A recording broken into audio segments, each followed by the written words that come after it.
Hello everyone! Welcome to this live. We're gonna be talking about update 3.4. I'm very excited to see you at I'm a bit late. Sorry for that, but we have a lot of things to present today. It's gonna be a very long live. It's gonna be split in three parts with a little pause in between each part to change the people that are gonna be here.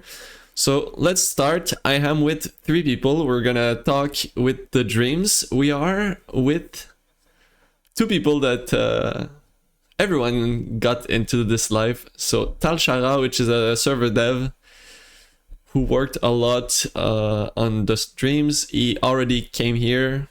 We're with Sek, who was not talking about dreams yet. We're also with Guess. For this live, it's gonna be split into 3 parts. Man,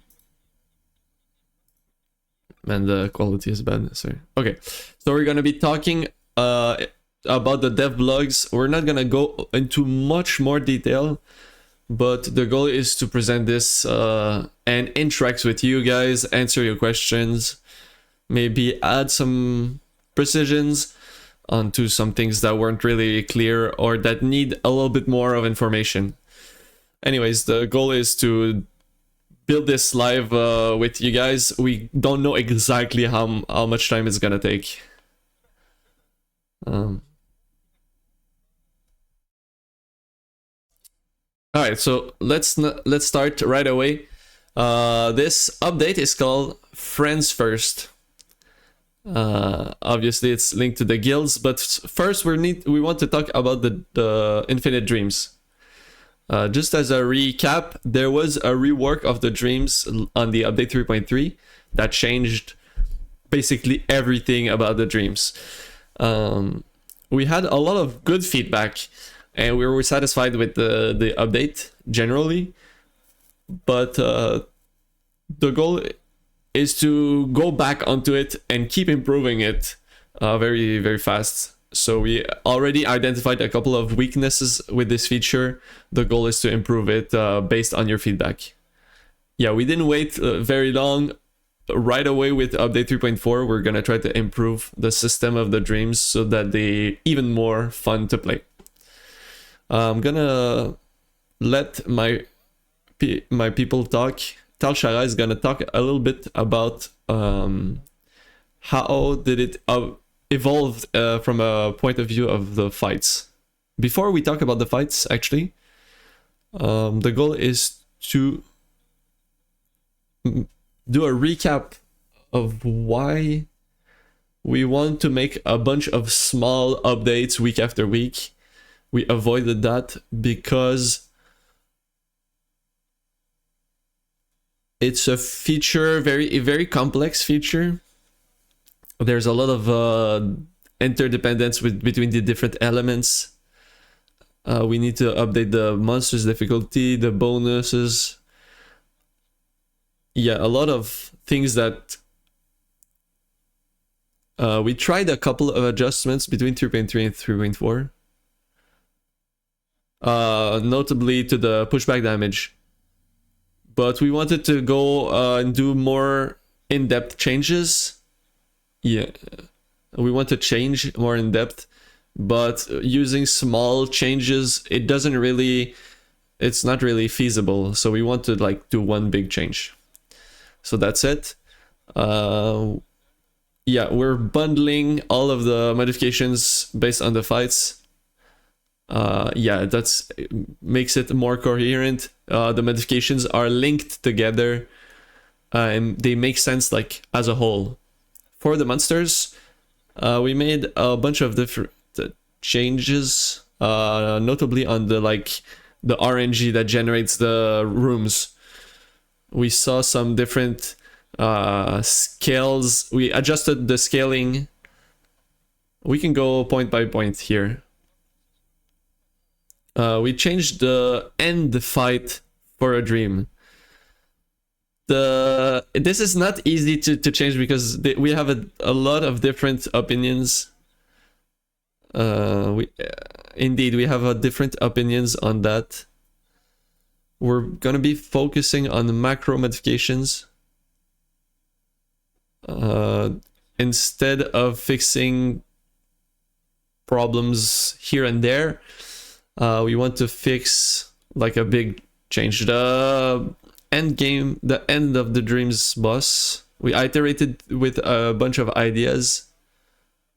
First off, in the first beta, it was one single fight for all the different difficulties. The goal was to have the different difficulties already offering different difficulties. So this wasn't working. We changed with one different fight for each intensity, which was also problematic because it's hard to take in consideration the mechanics and the stats. So we had sometimes the Paradox 2 was easier than Paradox 1 because even though they had more stats, the mechanics were easier. So we thought a lot about that. And we want to try for now to do a compromise between this. So basically every bracket, so all of Dreams, all of Paradox, all of Nightmares will be having the same monsters, but they will get stronger as you go through the Dreams. So Dreams 1 is going to be easier than Dreams 4, but it's going to be the same. We also want to change the speed at which the monsters appear. There's less time between the waves of monster as you progress through the game, through the difficulties. We think that's the best experience. Obviously, there's the idea of making random end fights, but we're not too keen on that. We want to make a fight that's like different from the rest of the Dreams, and we want to make like a specific fight against like some monsters that you can get used to it. Maybe we'll change that in the future, but for now we want to keep like a predefined. The goal is to be able to continue to change stuff in related to Dreams as we go. At first, when we started thinking about that, we thought maybe we could create a new boss designed for Dreams, but the goal is to reward people that know the game from A to Z. So having a new boss didn't go in that direction really well.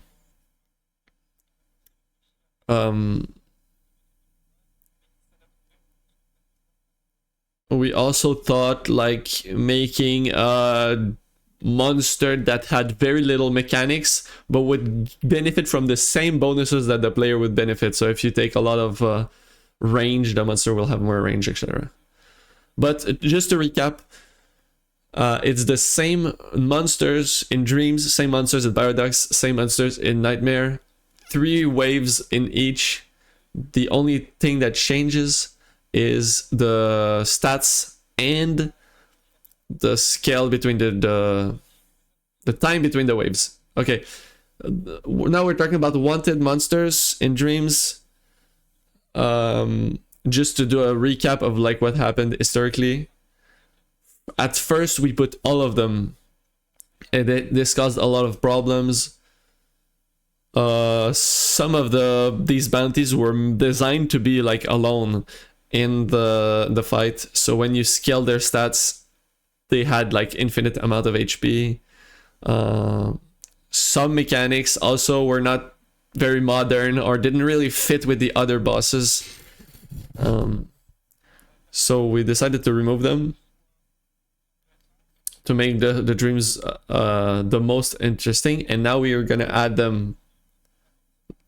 We sorted them, we filtered them, and now we're gonna add 27. So we eventually might add more of them, maybe adjust them, maybe it's like we can talk about that, but we tested a bit to adjust their difficulty. Yeah, we tested a lot to determine like what difficulty level, what difficulty score. Some of them are as hard as, to give you an idea, servitude is equal to any level 200 bounty. Any level 200 bounty will have the highest difficulty, highest score of difficulty. But yeah, that's it. A lot of the bounty have crazy scaling in terms of HP, which is much more. They're designed to be made by 8 players, so they don't have the scaling based on the number of people. So they have Armin, which was a level 70 bounty, had 30k HP. So we're trying to calm it down a little bit, tone it down. Obviously like stat scaling is a really tough topic. Sometimes like the mechanics override the stats. Sometimes the stats are too much. There's a lot of things to take in consideration. But right now we think we're having like a pretty balanced stuff. Intensity, as you go up in intensity, you're gonna have harder fights. I'm taking a question real quick. The scaling, they're explaining what scaling is. Scaling is just increasing the stats of the monster as you increase their level. So if you take a level 50 monster and you put it in a level 200 room in Dreams, you need to increase their stats, and the mathematical formula that brings these stats up is what we're talking about scaling. For instance, with the Null, there's like a monster that has really weird scaling in game. Doesn't scale based on the level. Every time it's like a level 20 monster that has HP regarding to level 50 monsters. So that's why when you encounter this monster in Dreams, you have like crazy amount of vitality. But we want to like apply specific scaling. We have the tools to like adjust different monsters to their actual like felt level and not the actual in-game level. Okay, so let's talk really quick about the next 4 points. So new maps in Dreams, 30 something maps. Review of the difficulty of the monsters and the generation of the rooms. So we have around 90 monsters or bosses that we adjusted the difficulty level of these. We also gone back on the generation algorithm, which made it very hard to we never saw Talkasha or Vortex because of the mechanics didn't allow these bosses to be paired with other bosses, but now we're gonna see them more because we have fixed that algorithm. There should be more diversity in the Dreams. People should be happy to see that. A little touch point on the difficult rooms. Maybe some people haven't seen that, but there is like a difficulty. Some rooms are easy, some rooms are hard. We updated the icon so it's more visual, and we increased the reward and the difficulty a little bit to these hard rooms. And then we reviewed the scaling of the monsters, that's what we already talked. Some specific monsters have been adjusted individually, and some secondary stats that were very hard. So dodge, luck, reduction, or parry, we stopped the scaling at level 200 so that the numbers don't go into crazy stuff. We also cleaned up a bunch of the bonuses at the fountain. So the fountain is the shop. We cleared up a bunch of kind of useless bonuses.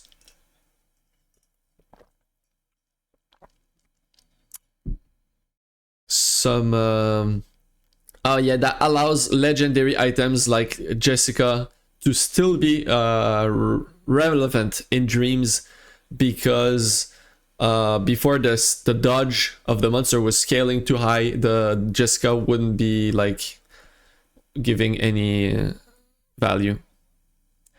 Okay, so a little touch point on the bonus now. First thing, we're gonna be adding some NPCs in dreams. Let's try to not spoil too much. Keep the surprise for the beta. But you're gonna be able to meet some NPCs in the dreams, and they will have different effects, maybe surprising. They will be appear randomly, completely randomly.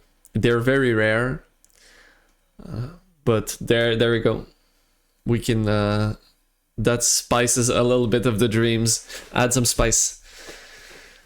The goal is also to add like a different type of bonus.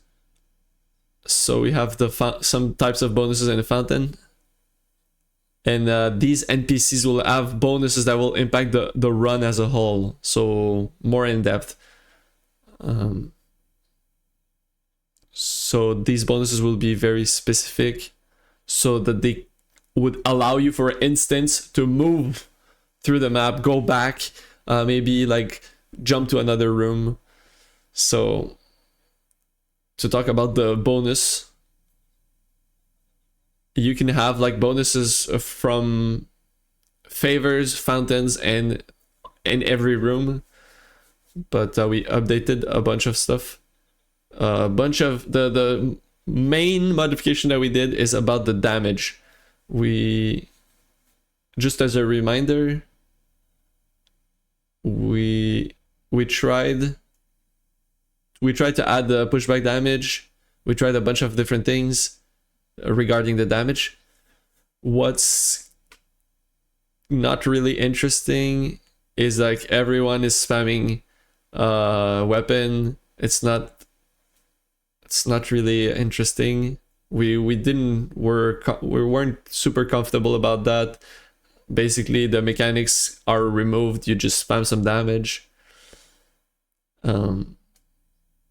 So obviously we want a lot of damage, but we don't want like that. So now everything that's spell damage, melee damage, range damage, weapon damage, everything is removed and is replaced by person damage. It's not final damage, it's actually final damage. For instance, you're going to be able to take a room that gives you 5% damage, and that 5% is going to be applied at the end of everything, on top of pushback damage, on top of everything. Just as a reminder, final damage right now doesn't apply on every damage, doesn't apply on pushback, doesn't apply on some different things. So now we have real final damage that applies to pushback damage. You're gonna be able to keep spamming your weapon, but you're not gonna be needing to have everyone in your group to spam the weapon. Someone can be doing pushback damage, someone can do spell damage. On the side, on the different rooms bonuses, you have a lot of more bonuses, interesting bonuses, like that change the mechanics. We have a little bit more of gameplay elements, AP, MP, more or less cooldown. For instead, a couple of little bonuses that +1 cast per turn or plus cast per target as well. For instance, Big Matcha IOPS should be very happy about that. Some people are asking about the final damage. Yeah, so the final damage applies on top of everything. Just to do a reminder. I don't know if it's a reminder because the formula is really complex. The final damage right now that you can get for Turquoise Dofus, for instance, you have the melee and distance damage that are additive between them and multiplied to the final damage. And then you have also weapon and spell damage that are added together and multiplied with the other ones. And then you have the final damage that applies on top of everything. There we go. Go optimize your damage now. Yeah. A lot of things here should be very happy, should be really pleasing for you. Transform the way you play the dreams. So a bunch of different spells that have like different restrictions, like for instance, Imprint for the upper mage that has a 1 turn cooldown. If you get the -1 cooldown, you can really shine in dreams. We didn't understand anything, but okay. I'm gonna try to recap again. Imagine that you were doing. Imagine if you were doing 1000 damage with like pushback and everything with your gear. Now, if you get 50% damage on top of that, it's just basically the dreams multiplier that you get is applied on top of everything. So you're gonna be just doing more damage, whatever the source of your damage. We have some modifications about the fountains and the favors as well.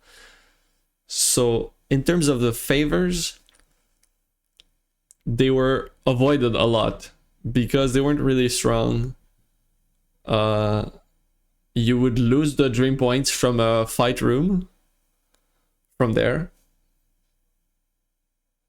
And the favor selection, you had a lot of chance to basically waste a room. So now you have 3 choices and always one guarantee to give you dream points.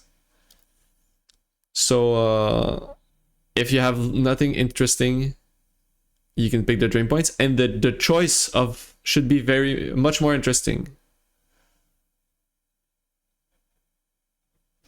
I missed that part. Yeah, there is some new stuff added there. Now you have like a choice to make in the favors. It's gonna be 1 free among the 3. Yeah, so it should be very interesting because the no shop allows you now to pick the favors. So to get the no shop achievement, you can now go to the favors and get some really strong bonuses there.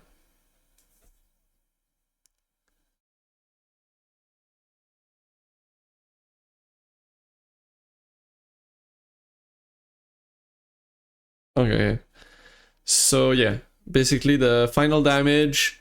If when you start the dreams, they are at 100%. So if you get 105% final damage, you're not gonna be doubling your damage. You're just gonna be doing 5% more.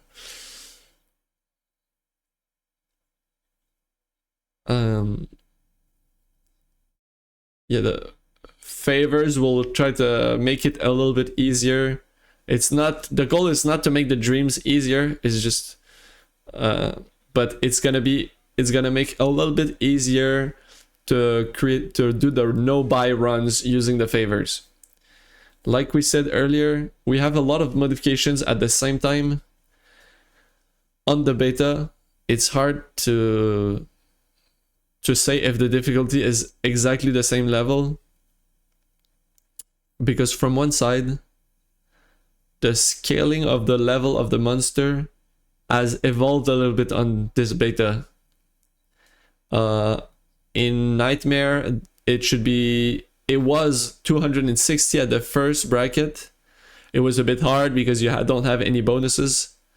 So now when you start a Nightmare run, it starts at 200, but it increases faster. You will have a bit less damage from your characters because you don't have the weapon damage or range damage bonuses anymore. But basically the goal is to have it easier for Nightmare. When you start a Nightmare run, it should be easier, but the difficulty will ramp up. So that was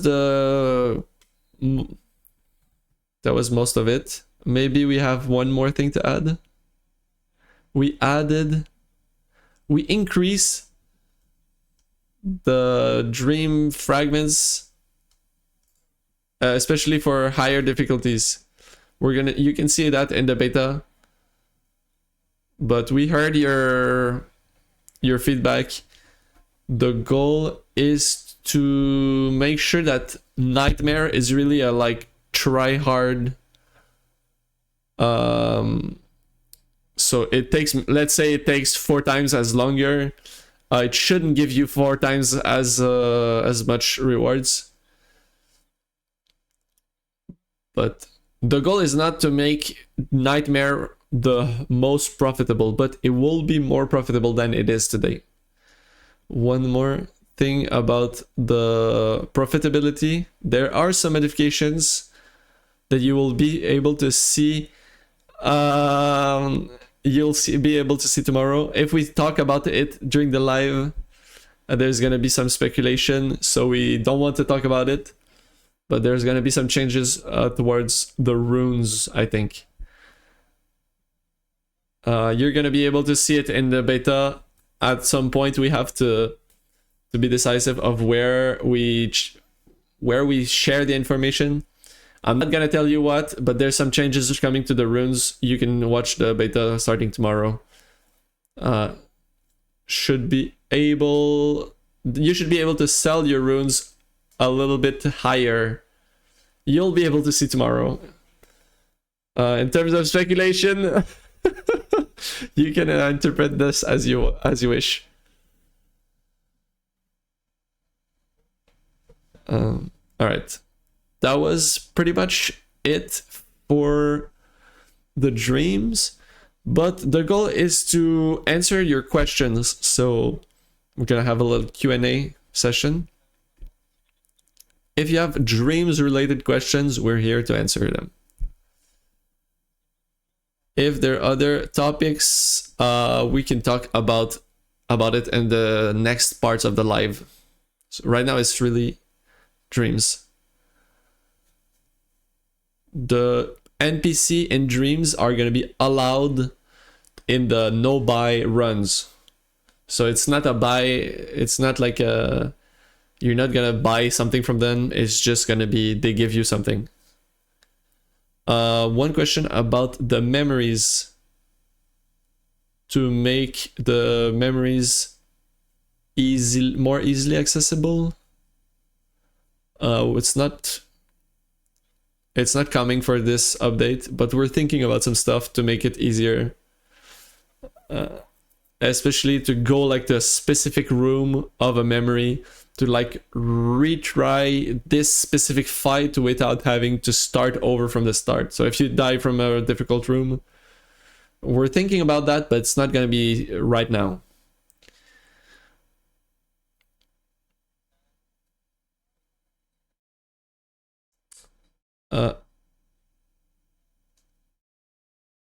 If it's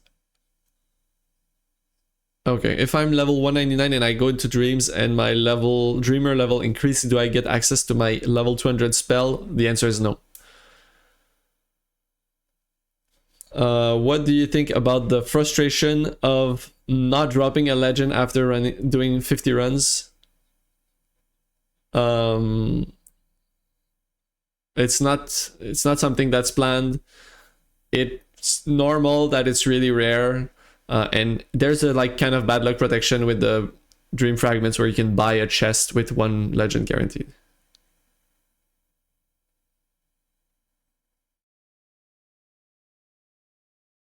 I think someone asked for like rewards if you lose at the final boss based on the number of waves. It's frustrating when you spend a lot of time and you don't get any Brib de Rêve. So, but they don't think about it. For now, it's a fixed boss at the end, depending on if you're Dream, Paradox, or Nightmare. If we think that these bosses are not adapted based on the feedback from works. Someone is asking about the Anomalies boss. We talked about it. We thought about it. The problem is, in terms of gameplay, they're not really adapted to play with other monsters.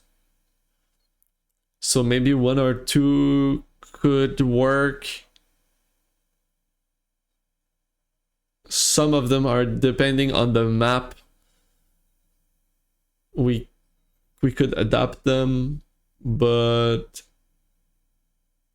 yeah, if we change them too much, you don't really know them. They're not balanced the same way because in the anomalies you can drink the elixir to buff the monsters. So in dreams you won't have the elixir, so they would be logically not as strong. With arch monsters, the first beta, it wasn't really fun because they have the same spells, but they have so much HP. So it wasn't really fun. They're very unbalanced depending on the monster. Some of them had like crazy stats and it was not really fun.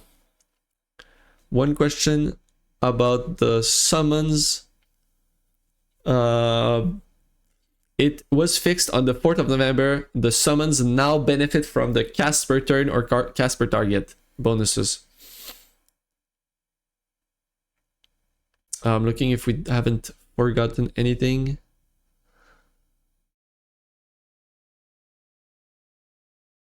Dream fragments being linked to account. For now, it's not. For now, it's not.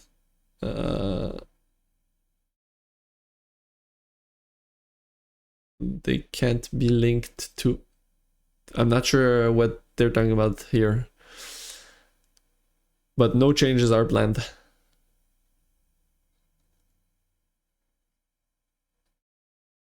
Sometimes you could get 2 bosses in the same boss twice in the same group, or sometimes just a single boss without any ads.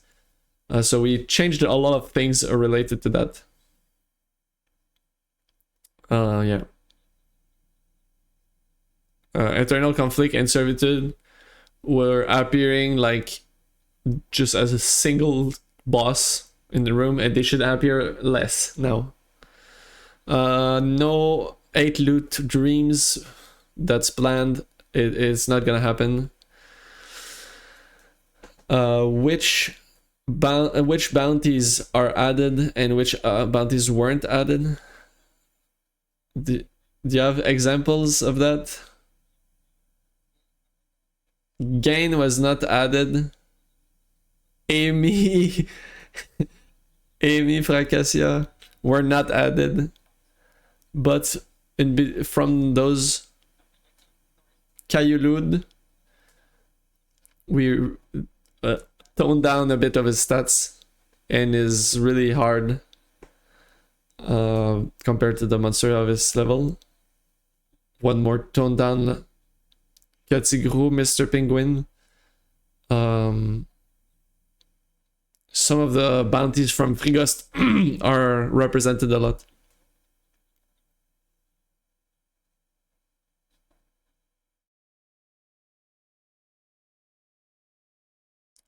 I think that was, they're talking about Silma Mall here. It can show in Nightmare runs. I don't know if it's the difficulty, it's clear for everyone, but depending on the room that you are, you have a difficulty score for each room, and then each monster has a difficulty scaling. So the algorithm just try to pick some monsters and then puts them in the room. So yeah, Sarmamor has the highest difficulty of them all and can only appear solo. So you have to have like to meet a specific criteria.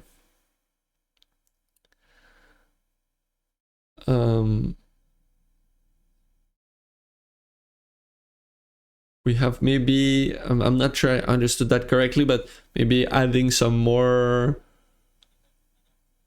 mechanics in dreams. Yeah, we're encouraging you guys to do one or more dream runs on the beta to give your feedback. It should be more balanced, and we should be adding more lower level bosses that would show up. So should be more interesting, more diverse runs instead of servitude every room. It's gonna be a sunflower dungeon boss and stuff like that. Maybe one more question, and then we're gonna be doing a quick break and go to the next question. No, not yet, not yet. Maybe can we get a preview of all the maps from the start? And we don't want to do that because people were gonna be re-rolling a lot. I saw a lot of messages about the re-roll. We don't really want to encourage that. There was a lot of re-rolls because some of the rooms are not interesting at all. There's less rarity in the rooms. The goal is to reduce the number of rerolls. It should be like equivalent. We're trying to aim for like whatever you get, it's gonna be good. And people are not gonna be we're not gonna be seeing a lot of rerolls, hopefully. If we start a run and you have a run midway through and then the update comes, the old bonuses will apply, but the new monster generation will...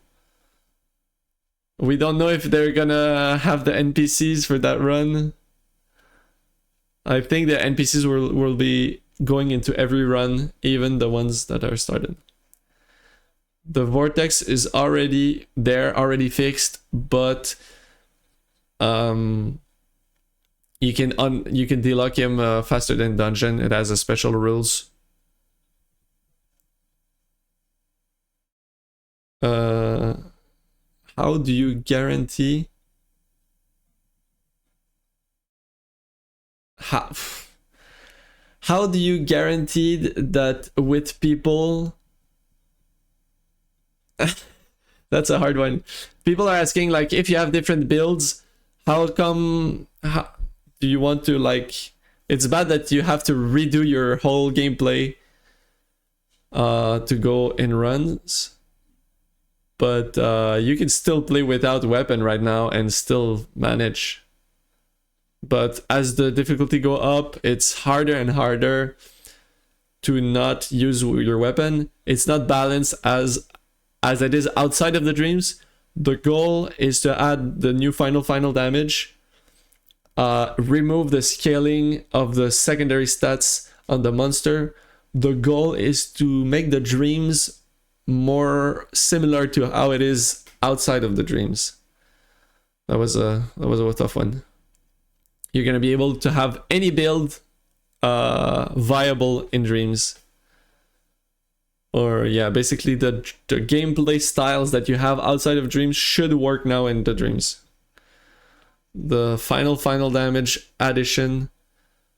This makes it so that you specialize more in the fountains. But yeah, the rooms, the bonuses from the rooms are gonna be more generalist. If you want to play pushback damage, you now can with the final damage, and they will still work.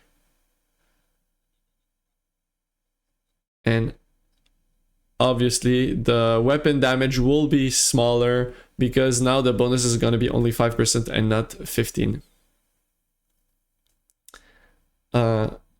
It's the eternal... Yeah, it's the eternal balancing between stats and mechanics. So right now we felt like mechanically the dreams weren't that interesting, and it was a rogue. The summons get the boost from the dreams, so the bombs get also the bonuses. Okay, we can conclude on that point. Thanks a lot everyone for being here with me. Thanks to you as well. It's not done yet. We're gonna have a second and a third part of the live. We're gonna be coming back to talk about the guilds. We're gonna be taking a 5-minute break and then come back to talk about the guilds. See you later, guys. We are back. There we go. A little bit of a crash that we fixed really quick, but we're back for the second part of the live to tell you about update 3.4. We had a change of guests. We are with Ninin. That's with us to talk about the dreams, not the dreams, the guilds, of course. How are you? It going right? We're gonna talk about, like I said, something about that was published in the dev blog. Once again, we're not gonna add much more than what was in the dev blog, especially since this one had a lot of stuff in there. In the live format, it was not gonna be necessarily the easiest way to understand everything, to present everything, how the guild will work. It's a rich subject. We're gonna talk about the big points, and in a second time we're gonna be asking, we're gonna be answering your question. There was a lot of questions also asked in the dev blog that we're gonna be able to address some worries from the people. We're gonna be talking about this one. There's gonna be a little bit longer than the dreams one. Let's start right now. Let's go. So the guild reworks. First off, we're gonna be talking about one of the topics that got a lot of negative feedback regarding the XP and the level of the guilds. We decided to start the guilds level from 0, especially with the new progression. We think it's really different, completely different based on the other one. The previous one was just do some fights, get your XP given to your guild. Now you're gonna have to do activities to give XP to your guild. It wasn't an easy choice to make. We're absolutely aware of the fact that it's not rewarding your time that you spent XPing your guild. But it was really important for us to keep all of the gameplay experience of leveling up your guild. Right now, the only advantage for having a higher level guild was having more members or more paddocks, but these bonuses we're gonna give them to every guild. We did a lot of studying to see how much we could change the level of guilds, see how much, like, how old the guild were.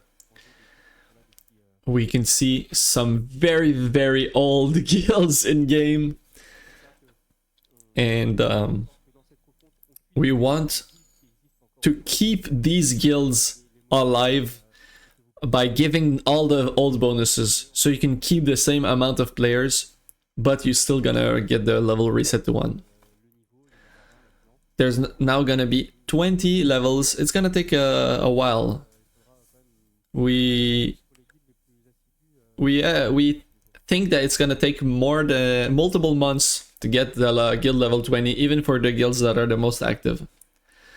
For these guilds, we'll have like I don't know how to translate that, but guild funds where you can contribute to your guild. There's like common funds. You'll be able to contribute to the activity of your guild by giving a little bit of money. Or a little, you can give 10,000 kamas. You can do 5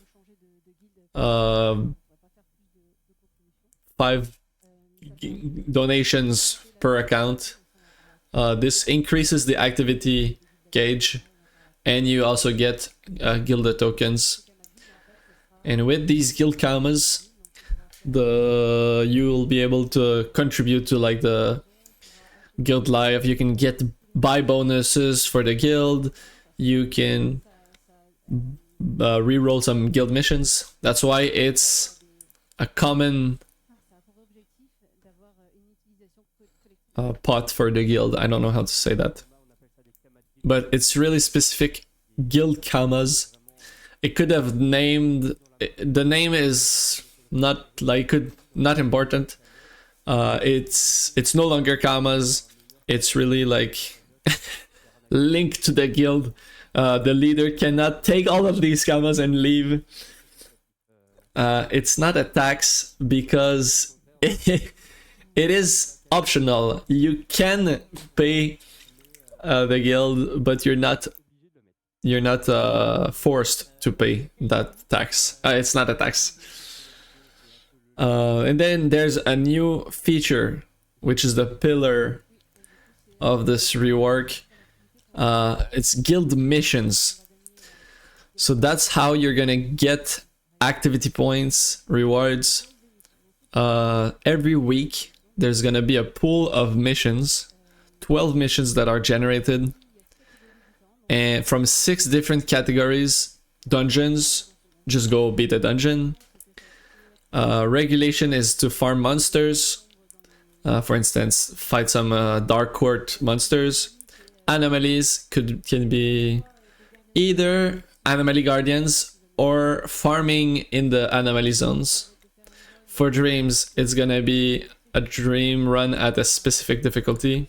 Expeditions is now, the expeditions are coming back. They were an event, Expedition 1 and 2, so they are coming back in the format of guild missions. And then event linked missions, it's like when there's an event going on, for instance, Fleester, Christmas, there's gonna be like missions related to that. The goal is to really like help you contribute to things with the guild. So maybe like you want to drop or XP or progress your quest, you could link that to the missions, which allows us to transition into the next topic. So you can ban up to 2 categories. If you don't want to farm a bunch of monsters, just remove that category from the pool. You can remove 2 categories from the pool. If you don't want to farm monsters, just ban that category. And you can also remove 2 ranks. So by default, it's gonna give you like under some low level ranks and high level ranks, but you can ban either the low level or the high level, depending on the level of your guild. You're not like, you don't have to remove any rank, any categories. By default, everything is open, everything's gonna be there. The goal is to make sure that you have something for everyone, and also fits with your activities that you usually do with your guild, basically. Yeah, trying to make you play with your friends, with your guildmates. Yeah, play together. And suggest activities that are gonna give you rewards, basically. In terms of multi-account, guilds are used for a bunch of different things together. Sometimes you just create a guild to put all of your characters there. maybe like people that are in their own guild with all their accounts, they can make the missions by themselves with all of their characters. It will not allow you to play with other members, but you're still going to be able to benefit. There's a lot of people that are looking for people to play with, trying to find a group, trying to find a guild, finding some friends. It's usually what motivates you to go play Dofus. But so this feature is mostly for these players. Whoa. I'm skipping a little bit too fast. Yeah. All right. Hydrate, thank you. 12 missions per week, so a recap of what we said already. These missions will be spread among the categories and the ranks. You can only do the mission once. You're not forced to do it. And if someone in the guild does it, oh yeah, you can do the mission multiple times, but you get the reward only once. So for instance, there's a dungeon mission. You already did it, but you can still go help him do the fight. It's gonna give him points, but not you. If you do the guild dungeon, everyone from the dungeon will get the guild points, give rewards to the guild, and give rewards to themselves. Okay, I take a quick question. Maybe I'm not gonna be thinking. Why are you putting the paddocks, giving the paddocks to everyone, even if you delete them in 2 months? Well, we didn't want to have like a 2 months period of like weirdly where you wouldn't have any paddock. So yeah, it's just to pad. Let's talk about the rewards. Yeah. What will be the rewards? Individual rewards. What are the individual rewards and the guild? There they are. So the individual reward is going to be tokens, guild tokens. You can spend them at NPCs, and for the guild it gives you activity gauge points, activity points that will increase, and the higher the rank, the higher the reward.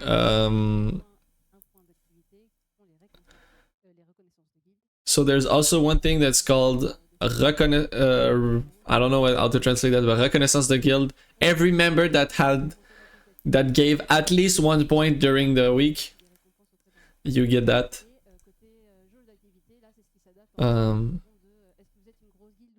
The activity gauge is gonna be selected by the guild leaders. You can select what the activity level you want. So if you pick a high activity level, you're gonna have to work a lot with the guild, but you're gonna get higher rewards. Obviously, if you select a lower activity level, you're gonna get lower rewards. It's not ×5.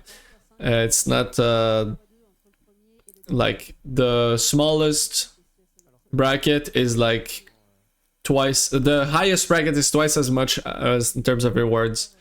But you have to like evaluate where you stand.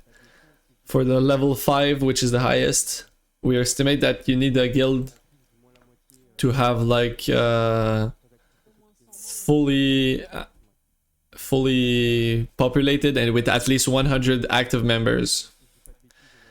It's gonna be approximately, there's like 10 to 20 guilds for each server that is full.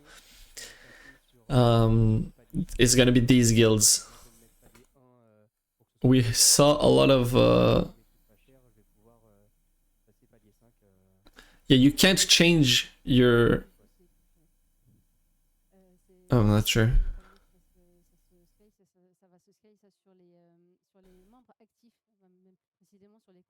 Okay, so yeah, there's something that doesn't scale based on the activity level, but scales on the active accounts on the guild.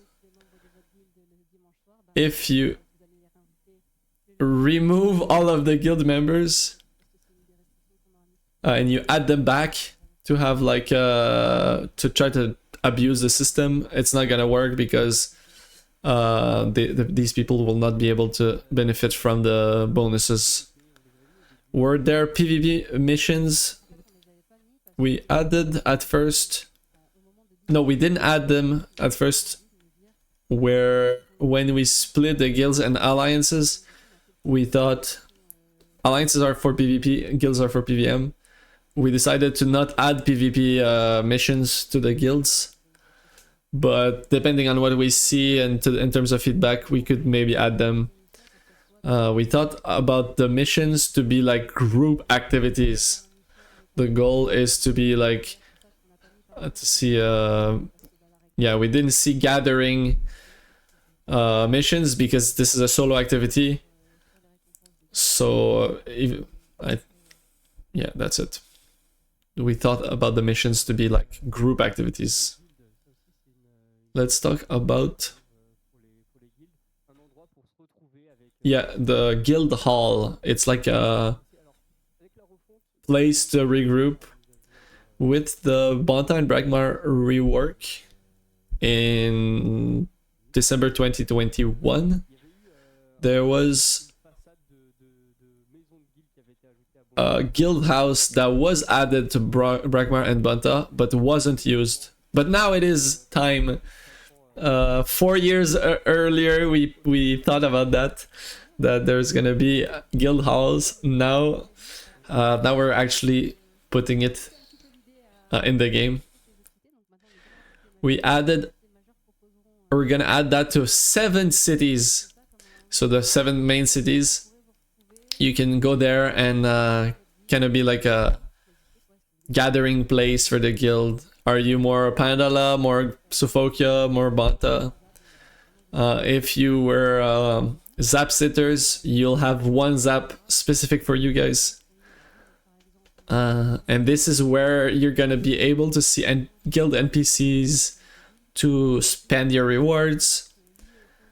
Guild tokens have like linked to account, pebbles, tourmalines, for crafts, whereas the guild reward, so the guild activity reward, you can trade it for cosmetics. A couple of questions based on how do you select your town, how do you move from one town to the other. It's pretty easy. You have to wait for 1 hour. There's like a 1 hour delay. You just go to the place and you say like, I want my guild to be here. To change, you have to wait 1 hour, but you can change whatever. You can test all of them really quick. Which one? They're always close to a Zap or a Zappy. It should be easy to go there. There's also a potion you can use to teleport, and there's a Zap inside. Like, it should be easy to get there. Guild recognition, thank you.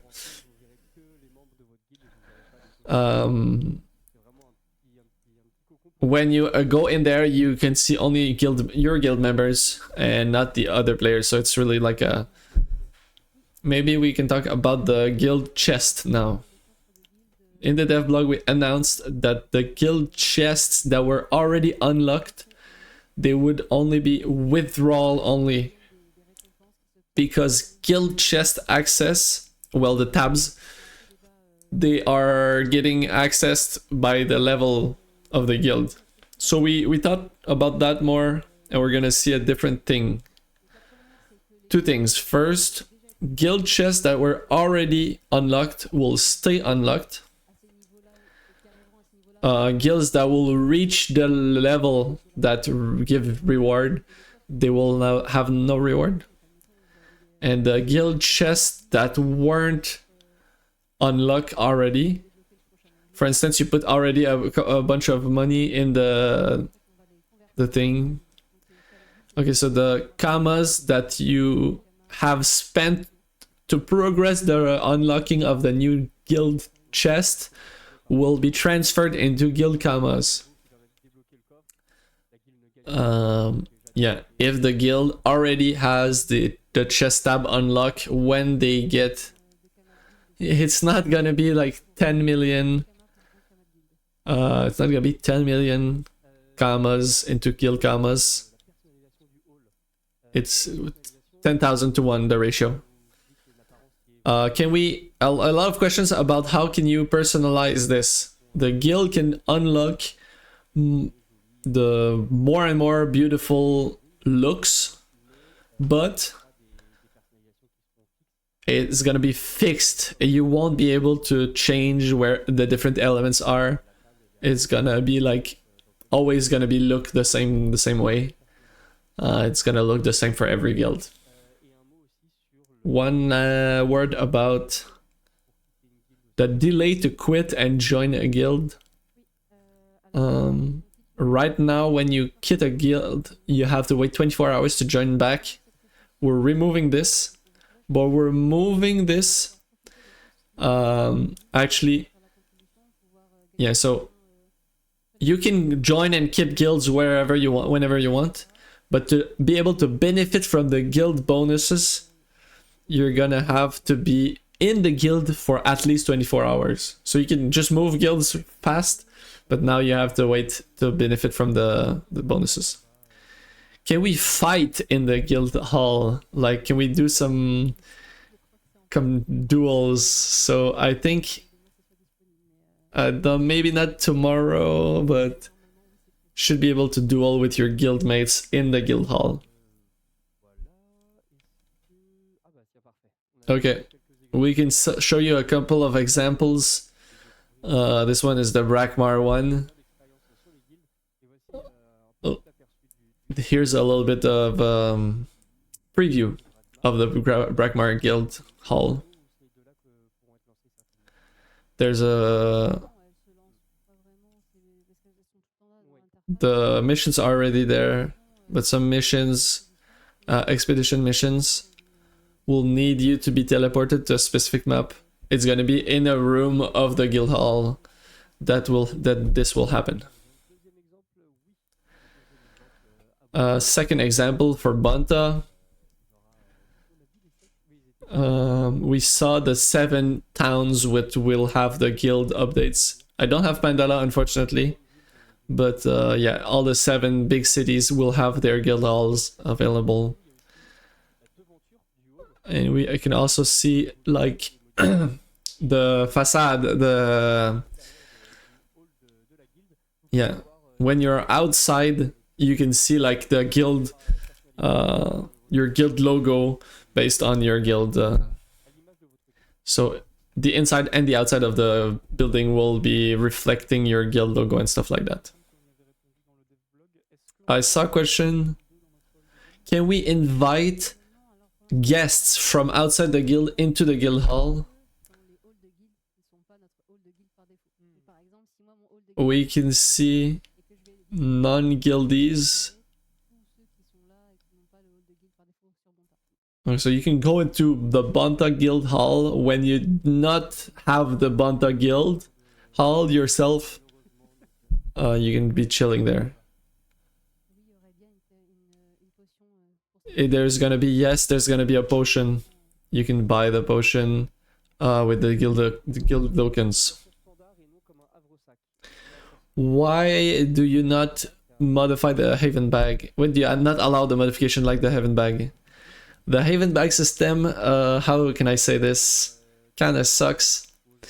In terms, not in terms of features, but in terms of backend, it's like very spaghetti right now. I don't even know how it stands today, how it keeps working today.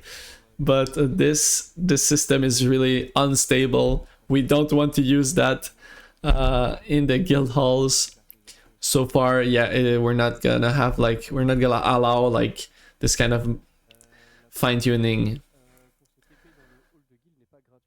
The potion to teleport into your guild hall is not free. You can buy it with guild tokens. Yeah, you just go to the NPC, buy it. Is there any modifications to houses? No. In this update, there's not gonna be anything linked to different houses.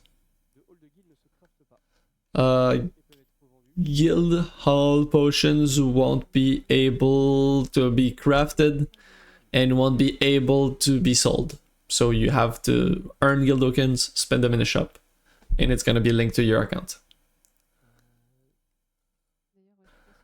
By the way, I don't know if we talked about that, but is there a limitation of buying limitations in the guild token? You can buy pebbles. So when you buy something, let's say a pebble in the guild token NPC, you cannot buy a lot. You can only buy one per week. But on top of that, it's linked to account. So you're gonna have to use it yourself and you won't be able to sell it. I don't know if we talked about that. There's gonna be some achievements added. We didn't talk about that in the devlog, but some achievements added. Discovering the different guild halls and gain some guild tokens. It's just encouraging you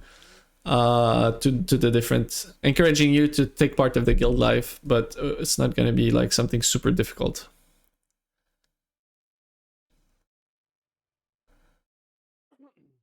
In terms of missions, what you can ban, it's you have like 4 different level brackets. There's 4 different ranks. Rank 2 is level 30 to 70, for instance, based on the level, basically, and you can ban 2 of these ranks, and you can also ban 2 different categories. You can ban 1 category, 0 ranks, 2 categories, 0 ranks, whatever. You can choose whatever. It's up to you to see, like, if you want easy daily missions. If you only put level 30, 70, or 200, it's gonna be split evenly. So you can put like easy missions and hard missions, and you can have missions for your newcomers and some missions for your veterans. Or like, you won't need to do all 12 of the missions.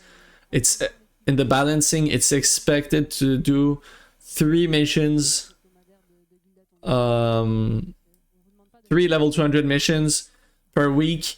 You'll get to the limit of guild tokens that you can earn per week. So it's not asking you to do 12 missions. A question about very small guilds. Very small guilds, of course, will be taking longer to get to the level 20, obviously, just like it is today. Yeah, if you have a very big guild with everyone 90% XP, it will increase a lot. It will increase, with the new update, it will increase twice as fast with the big guilds as it does with the small guilds. But it will still be taking longer for the small guilds, it's normal. We made it so that the optimal number of players for a guild is not too much. The goal is not to make like a very big guilds. A lot of guilds in game right now have like around 20 to 30 players. So the goal is to keep catering to these people. It's not a limit per character per account. You can do all 12 missions, but you have a limit of guild tokens. So starting at some point, if you do all of them, you can do them just because you feel like it or to help your guildmates, but you won't need to recreate the guilds either. You can keep the members, keep the logo, keep the guilds. Guilds are staying, they just go back to level 1. That would have been really bad. Would have been really complicated. Everyone find the... Yeah, a lot of people would have like lost contact with each other, and people are attached to their guilds. Some guilds date to the start of Dofus actually. We talked about it, like maybe we thought maybe we're deleting the guilds and recreating them with smaller amounts to make it easier to balance the content. But we ended up going with keeping the guilds. Are we gonna see the activity of people, like how much people donate, how much people take part in the activities? We're not gonna see. We were worried about the guild journal, guild log spam. Like if you do a dungeon with 8 people, it would add 8 entries. We didn't want that. Some things are gonna be added to the guild log, but we're gonna have to update that as we go. We didn't want to like spam the chat with that.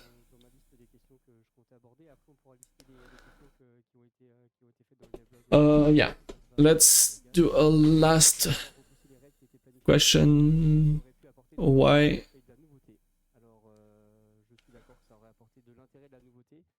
I didn't get that question, sorry.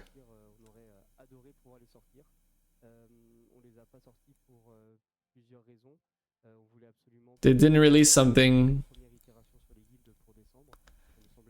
Oh, the guild raids. They wanted to split it into 2 different parts, to have like one first update with the basics, and then delay the raids to make sure. We wanted to talk with the people. Raids can mean a lot of different things, guild raids, and we're gonna need to like discuss with dev blogs, and we want to make sure that we're hitting the bullseye. We don't want to make guild raids that's not gonna be played after two weeks. So in a couple of weeks we're gonna publish a dev blog about the guild raids, what we have in mind, and then you guys can give us the feedback, and then we'll iterate. What's a guild raid? We're gonna present that. It can be different things depending on the games, especially in a turn-based game like Dofus. So we want to clarify what is a guild raid, share with you the vision that we have about what a guild raid is, and then we're gonna... The second question we had about the raids is, like what we have with the guild halls, this is something that we want to instantiate.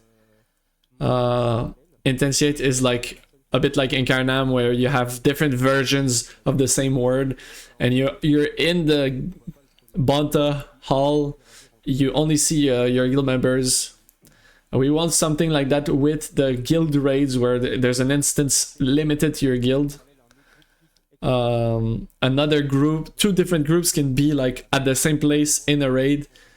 We don't have that yet, technically.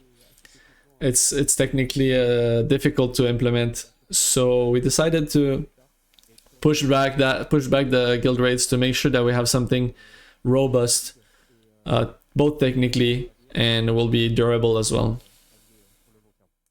Yeah. So that's the reason why we didn't have the guild raids at the same time. Keep in mind as well that it's a feature that's going to be added to the guilds. It's a pretty big change. So we want to have like the feedback based on the guild's rework, and then feedback based on the guild raid. People are complaining in chat about instantiation. It's one of the points that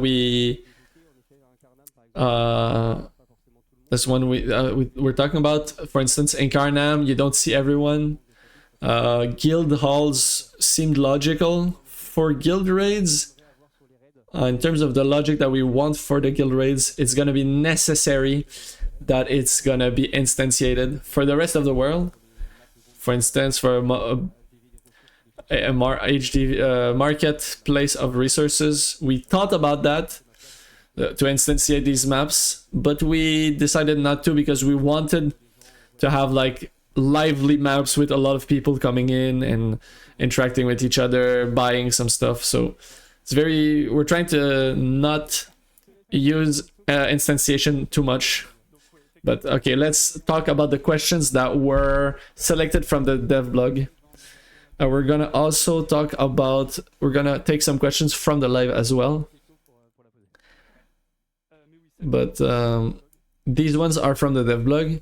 Okay, so I have highlighted a couple of ones because we already answered. Some players were afraid of some abuse. We thought about that. The number of daily commas, it creates a comma destruction, but there's a lot of debate around that. On the other hand, people are worried that it creates a unhealthy relation between the players of like, have you given the commas? We don't see it in the log. That's why we have a fixed price. That way there's no discrimination between the different amount of wealth that that players can have. She accidentally made the innuendo. Kamas. Some people are more wealthy than others. They can make a bigger donation. So it was mostly for that. The goal of this is to get guild tokens that you can get without having to take part of the missions. Sometimes you don't have the time to go to the missions, maybe you have very little game time, but you still want to you still want to contribute to the game, to the guild, so you can just give a little donation. That's why.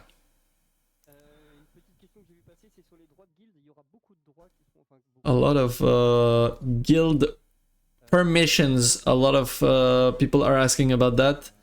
There's gonna be new level of permissions to manage the categories bans, rank bans, who can buy the guild bonuses in the market. So you have a bunch of new permissions that are going to be added.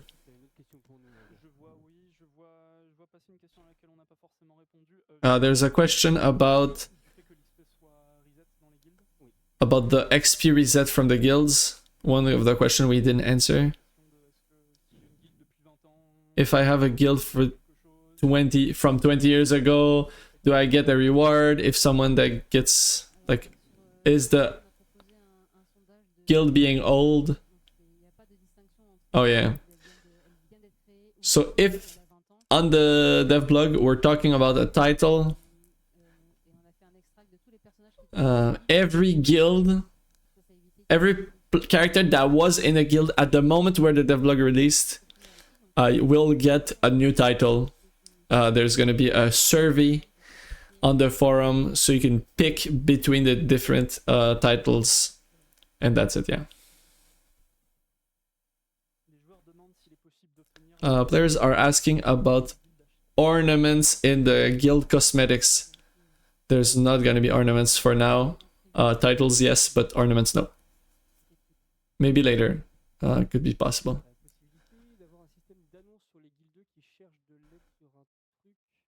Can you like post if you need help for something in the guild board? But no, but in the mission board, you can flag some missions as favorite.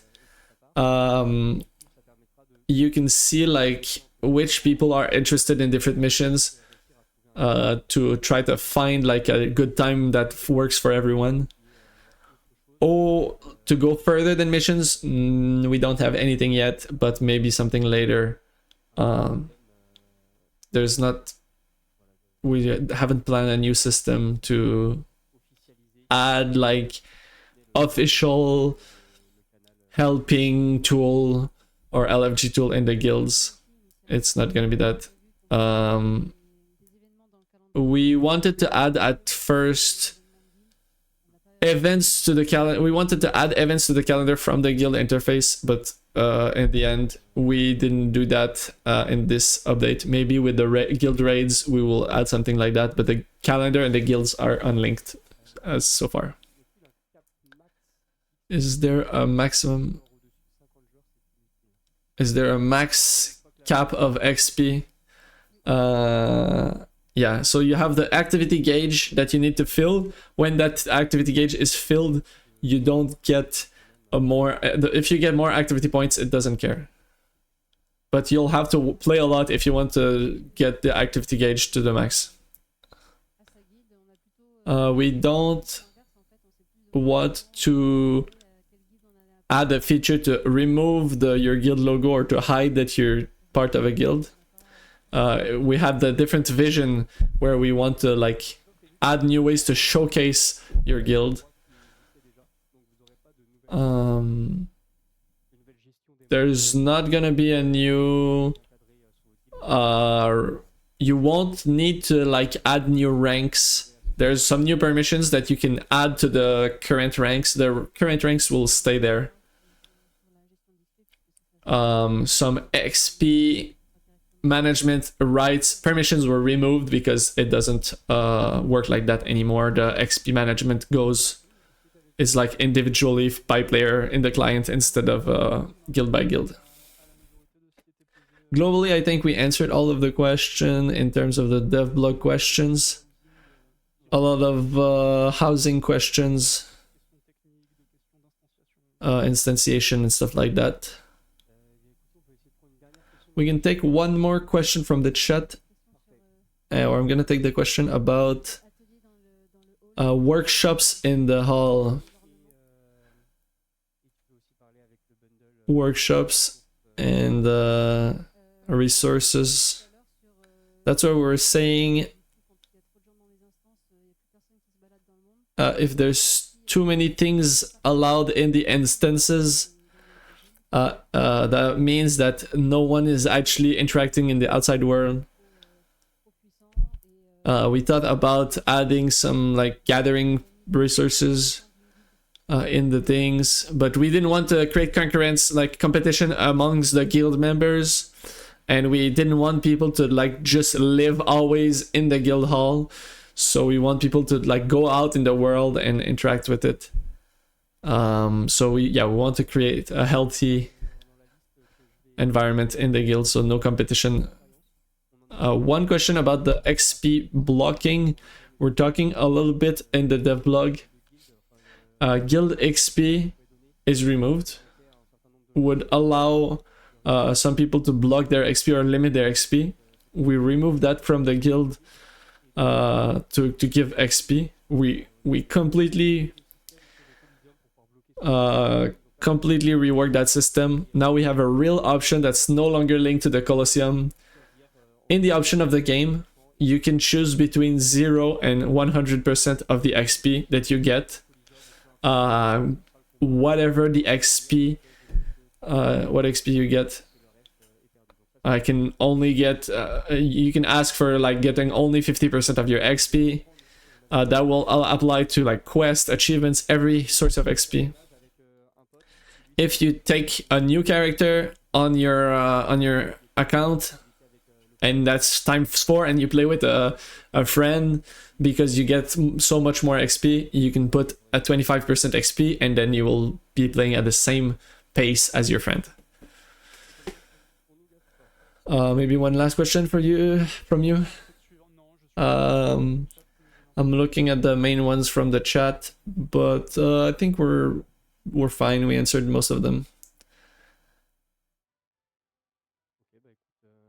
All right, let's not force it. Obviously, we'll stay at it. We talked about that a bunch of times when we talked about guilds. We didn't talk about the dates. Tomorrow, There's the beta that's gonna be open. We talked a bit. Yeah. Beta opens tomorrow for the update 3.4. And when I say the time, and no one believes me anyway, so at some point tomorrow, I'm not gonna say at the hour. And the update will drop on the 9th of December. I think that was it for the guilds. Thank you to you both for having been with me. We're gonna take a 5 minutes break, and then we're gonna go to talk about the last part of the live, which is gonna talk about quality of life, but not only. So a bit of a hint about more than the QoL coming for the last part, maybe some class balances. We are expecting that. A lot of people have been talking about that. Upper changes maybe. Ozara being stabbed in the face by the balance team maybe. New glass, who knows? Stay tuned, guys. Okay, we're back for this last part of the live. Just as a recap for people that have been here, I just arrived. We talked about dreams, now we talked about guilds, and now we're talking about quality of life, but a little bit more. We're gonna be talking about stuff that arrives on 3.4. There's a lot of big topics. We did some a devlog to talk about the 3 or 4 biggest points. Once again, we're gonna talk about the main things and answer your question.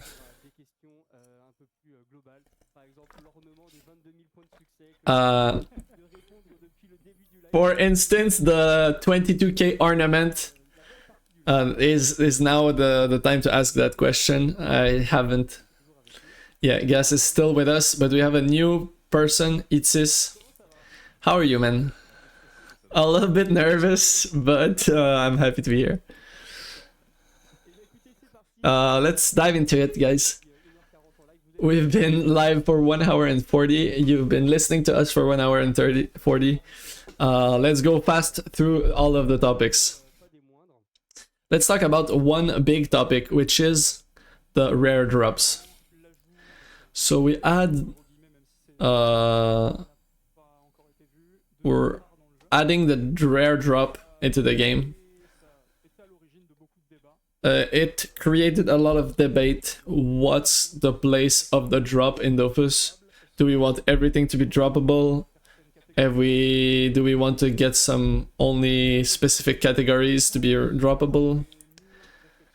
We're thought, after a lot of reflection, a lot of thinking, a lot of testing, a lot of prototyping, we think that the best is to add as many items as possible. We added mostly the set, the items that are part of set. So every family of monster can drop. There are some exceptions. Some sets are linked to some bosses, especially in Fragast, Harborg monsters. It's a beautiful soup. A lot of big topics. What's the drop rate?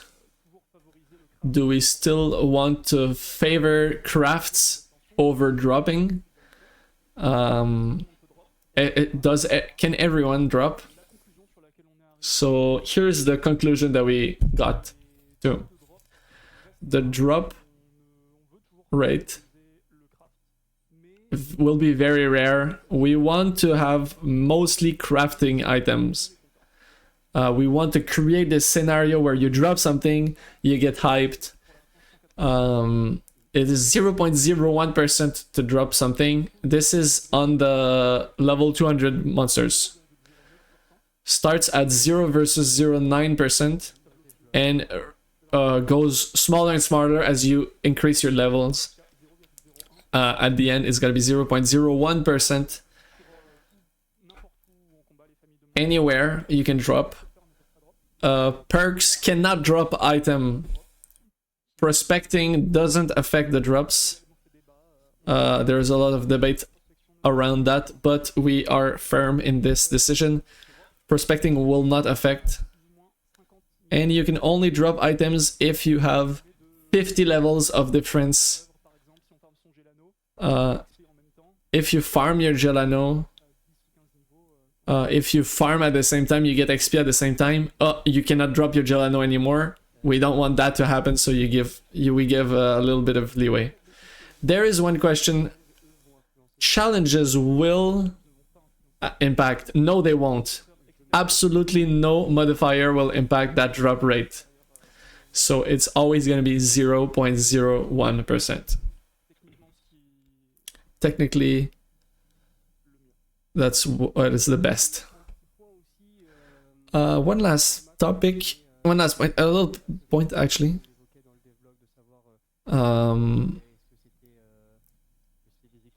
Is it a gear? Is it a consumable that you get an equipment? What's the format? We thought the best was directly dropping gear. A lot of people were kind of... Okay, so they did a revamp of the bestiary to be able to see. We have a system now that you can hide things that you don't have the conditions, and you can now easily see. Unfortunately, there are still some things that we can improve. And it's not gonna be clear in the bestiary to see if like the drop rate is affected by challenges or by prospecting. We want to keep improving that, but there are some improvements that are coming sorry, in the update 3.4. We will add a lot of things to the bestiary eventually. We want it to be as clear as possible, but for now, yeah, there's a lot of... We're adding some stuff to the bestiary. That was a tough one. A question about the... If you have 8 characters, 8 characters fighting one monster, you can only drop 1 at maximum for all characters. And if you fight 2 monsters, you can get maximum 2 drops. One last point on the drop. Do we want to get back the Dofus to be droppable? We asked ourselves this question, if we want to put the Dofus in there. A lot of you guys said, a lot of people said that they preferred if it was cosmetics that you can drop. But actually, the interest of the rare drops, it's nice to drop because you know you're gonna get a bit richer. So we decided to have Dofus on quests, so we decided to stay on that. Only gear will be able to drop from monster, and Dofus will stay only quests, only related to the quests. Here it is about the rare drops. Now we're gonna talk about the bounty hunts. Actually, maybe not one thing, maybe 2 more, 2 things or more. Let's talk about it. In terms of treasure hunts, we completely reworked how they get triggered and how they work. For many reasons. The feature right now is not very interesting and has a big impact on the economy, especially when we take in consideration the bots. The idea was to make the hunts, make the rest of the game and the quest depending on the hunts. Without removing the feature completely, we think the feature is interesting, but not in the state that it is right now. So, classical hunts will still be used a little bit in some quests, for instance, like the Crimson, and they will be limited to 1 quest per day, one hunt per day. This is one topic. that was kind of brought up with the players. People were not happy that you need to do 5 different days to get the Crimson Opus.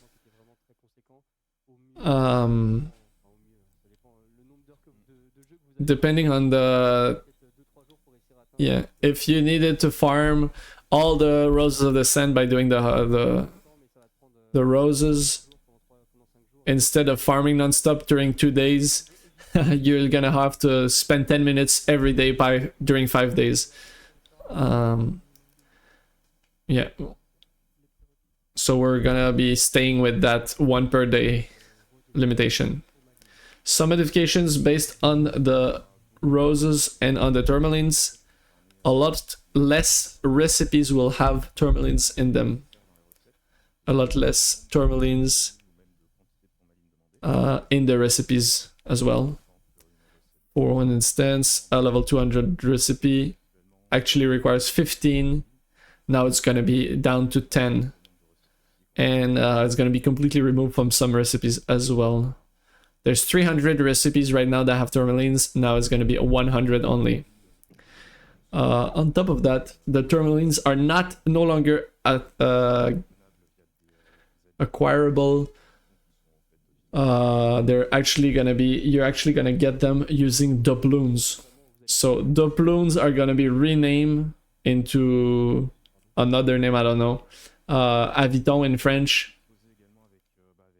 And the problem with these tokens was a limited generation by character. Actually, you can only get doubloons using bounty hunts. So once you're done with all the wanteds, you no longer get doubloons. But now you can get these tokens using legendary treasure hunts and with the weekly quest from the vigilante base. So you can do the weekly quest and get some tokens. It's not replacing the mysterious fabrics. The mysterious fabrics are still there, but you also get some Aviton to scroll yourself or to buy tourmalines. As a reminder, the legendary hunts, they're a little bit different. You go to the treasure hunt place. You need a bunch of fragments to start a hunt.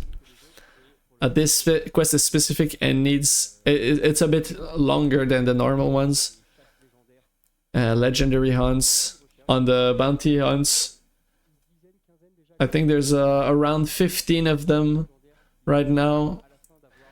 At the end you fight a bounty hunt. You can get the quest and you also get the chest. Now we're gonna be adding more on this update. All of the Frigust bounties will be now available in the legendary.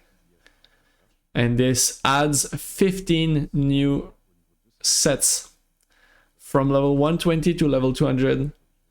45 items total.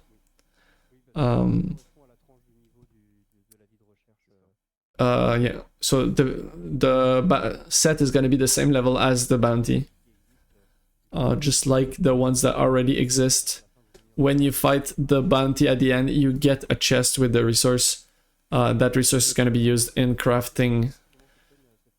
How do we get these fragments now? The fragments are now a rare drop between 0.5 and 1% depending on the number of monsters that can allow you to get these fragments. So in the area, for instance, you're in the ice fields, you fight some gobbles, you might get a fragment of a map for that bounty. This applies retroactively to the old bounties as well. So the legendary hunts has also been shortened. They are a bit more short now. Around 15 more bounties have been added, and we want to add eventually more and more to make sure like to get to increase the amount, but we can maybe talk about it. But in terms of 3.5, we're hoping to put all the Astrop and Amakna bounties. We're adding them to the legendary bounties. So that's gonna be a lot of them. This will help a lot for the Emerald Dofus. Right now you need 9 of them. From 120 to 0 to 120, and there's a lot of competition around these bounties, and it can block you when you're doing the Emerald quest. So it's not gonna be a crazy generation of bounties. It's 0.5 between 0.5 and 1, but at least you can buy the fragments to get these bounties. To help you progress with that Emerald quest. There we go. That's it about the topic of the treasure hunt. Let's switch to another topic. We want to stay in the big lines to present everything, and that there's no more discovery. Like you could see with, oh yeah, like you saw in the news, there's a new fight that arrives, a new anomaly boss, Kilby. Kilby is coming, is the antagonist of a Wakfu series. I'm trying to not spoil.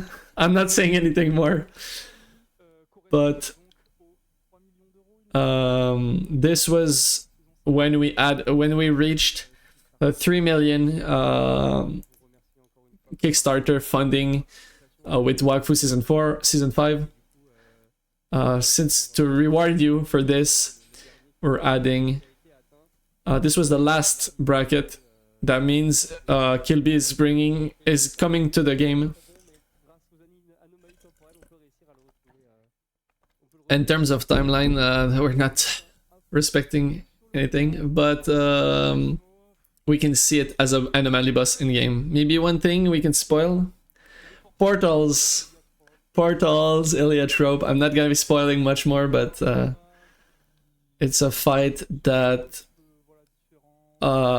aims to be a little bit different with a special map. You can try it in the beta. Every zap will allow you to go fight Kilby on the beta, so you can discover that and test it. And also, it's gonna be a permanent boss. It's not gonna be a temporary thing. No, something isn't wrong with my PC. Yeah, there's gonna be achievements linked to that boss, like every anomaly. So Uchronic stuff and classical ones, Survivor, and then. So that's it, I think, for Kilby. I was reading a question to go back on the drop rare. If it's a cycloid, for instance, it can only drop one item. One item can be confusing. Actually, it can drop a maximum one item to the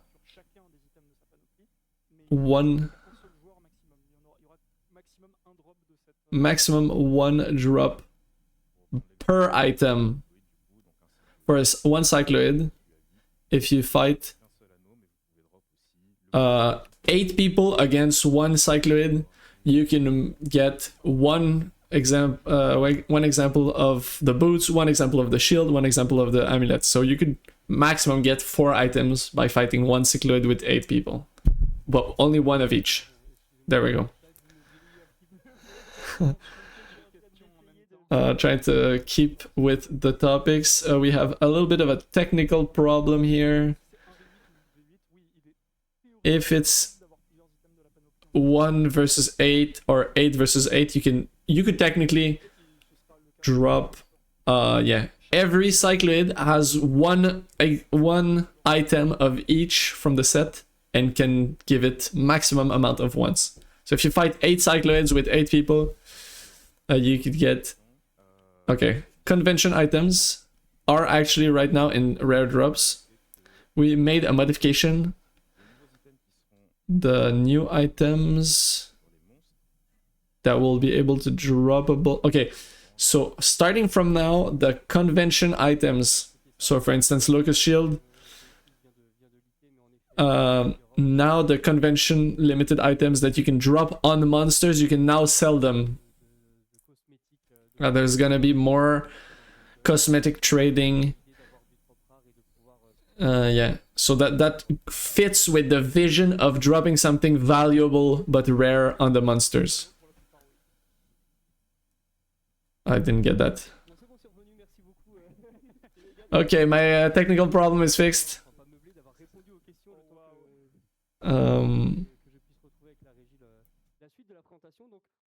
Let's talk about the rest. Let's talk about the Ochre rework now. It's a big topic as well. Our logic for that... I'm gonna try to answer a bunch of questions. The Ochre right now is one of the primordial Dofus,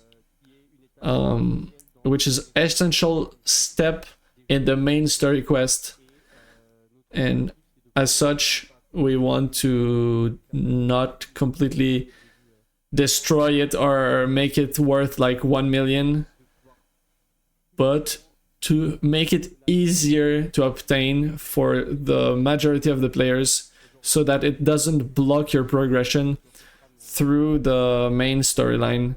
Especially on the new servers, a lot of people are blocked because of that step. So we want to not make it, we don't want to make it trivial, but we want to make it easier for these players. And we want to keep the difficulty of the game in the more some stuff related to gameplay, like hard challenges and stuff like that. Not in... Yeah, the goal here is to have it more accessible and more smooth in the main story progression. People are calling making Dofus too casual, but we want to see it as a way to make the main story quest accessible for more people. It's been 1 year so now that people are fighting around the vision of Dofus. Should it be like very elitist that requires a lot of investment, or should it be something that's more accessible, fit a little bit more to the modern world of video game? We wanted to get a compromise. Obviously Ochre Dofus is still gonna be a bit hard to obtain. 286 archmonsters, the bosses and everything. It's not gonna be a thing that can be done in a 1 day, but it's still gonna be long, but it's gonna be faster now. Yeah, we wanted to specify that this is our vision. That's why we justify these changes. Starting from there, we are making 3 modifications to the quest. Let's talk about it a little bit.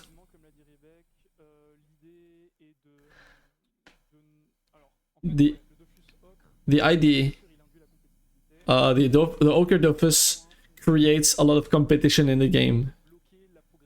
And this was the blocking point in the reunification of the 6 Dofus. We added a new consumable to make that easier, that will localize arch monsters. So you can use that and it will ping you where the arch monster is. So if there's no arch monster in the zone, it will still consume the fairy. You can waste it. It's a bit like the bounties that we did. You go talk to the NPC, you ask him, you give them 500 kamas, and it will tell you, is the bounty here or not? It's to remove The frustration of running around 200 maps in a area. I lost 1 hour and there were no arch monster. This is frustrating, so we're using that to remove that frustration. In terms of the soul capture, it goes in the same line. Everyone can capture the arch monster. Okay, so clone boxes are limited to 1 person plus 1 sidekick. People that do not capture still get divine thingies. And then some changes to the recipes of the stones. We added 1 more soul stone to have a little bit less concurrence, reduce the price. So we have a price that a stone that's 150 to 190. And we modified the recipe for the gigantic so that it becomes less costly. Some adjustments were made on the smaller ones as well. The smallest one was costing more than the medium one, so we are changing the recipes to make sure that it scales in a more smooth way, so that's coherent. You can buy all of the stones that you need. There you go for the soul stones. A bit of miscellaneous changes. Some topics. Quality of life on some quests. Lang's Arachne and the Norai fight are modified. They remove the RNG. Some tactical fights where when you die you respawn all the way through. Now you will be respawning on the same map. Second topic, I can finally say it. The emotes are all gonna be fixed. Yeah. For this update, all of the emotes that were missing are now done and will be added in game.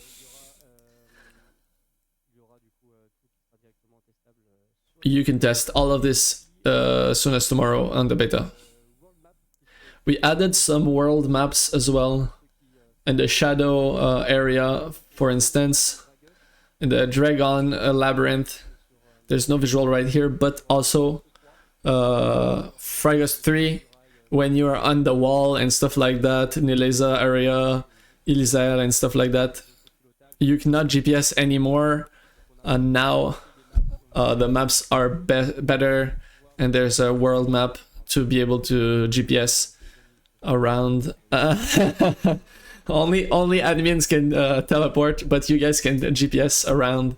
It's gonna be much more easier to navigate that area. Some modifications to showcase the titles and the ornaments in your inventory. You can now see all of the titles and the ornaments, even those that you don't have, and you will be able to preview them on top of your character. So that's it.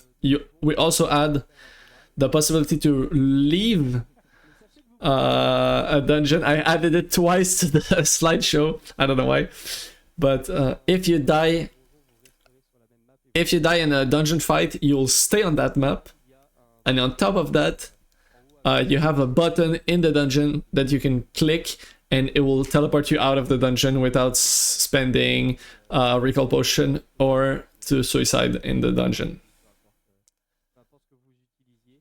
Yeah. So these are small updates that we're adding to the game. Here are the visuals of the maps. There we go in terms of maybe a little touch point on something. The ornament 22k achievements is arriving on the update. I can finally say it.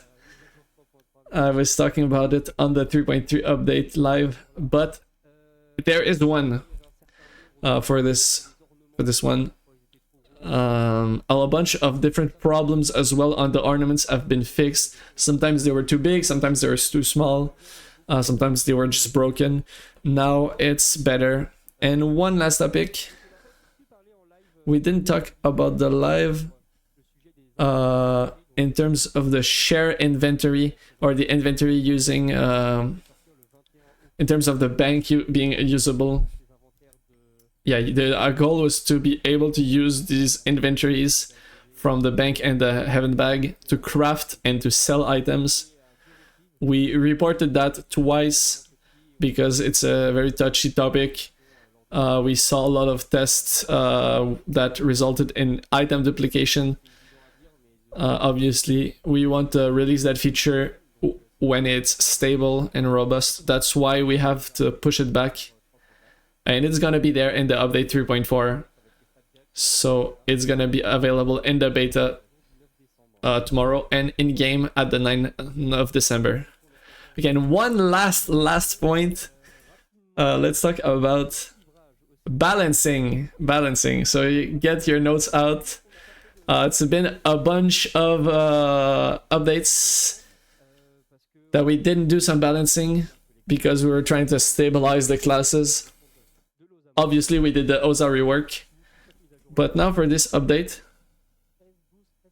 I think there's 12 or 13 classes that have been modified. Sometimes it's very small modifications.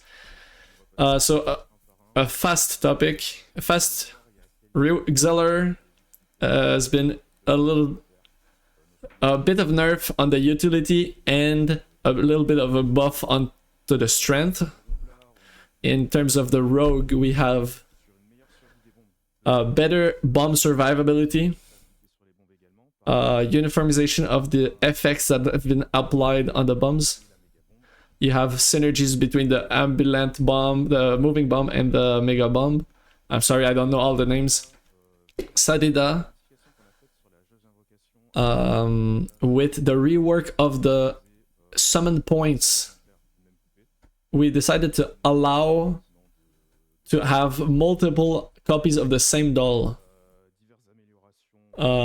Some buffs in terms of Ayop, Zobal, Inni, Panda, Thugger, some nerfs on the Forgelance, Ekaflip, and Sacrir,